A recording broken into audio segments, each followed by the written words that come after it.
I deal a lot with like found abstraction and sort of utilitarian mark making within the urban environment. The majority of my sculptures are made with found wood that I take from building site hoardings. Like, I don't touch the surface or add to it in any way, it's just reconfigured and made into a sculpture.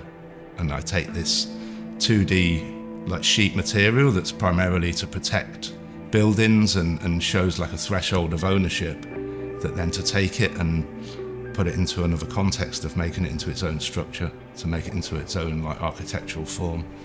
So then the surface and all the marks and history that have built up on it can be like appreciated in their own right, rather than it just being the sort of background visual noise of everyday life in the city.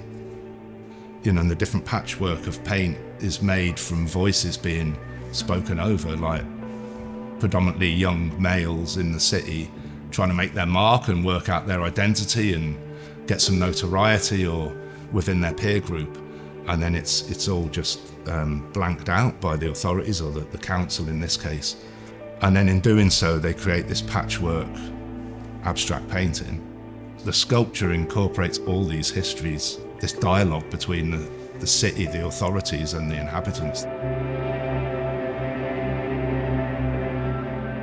When I first came over and visited the museum and saw the space, I wanted to make something that was really big, that like reacted to the space, and it being the first piece that you see when you come in the show, I wanted it to have some like awe that it's just so big, and how did they get it in the room, and like how was it put together.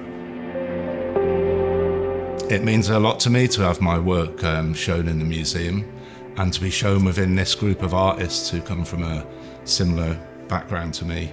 Yeah, it means a lot just to see the materials that I've taken from outside to then be like reconfigured and constructed in another way inside this sort of white space, and to have that sort of cleanliness and institution around it where it can really be appreciated for the materials and the provenance of where my work comes from.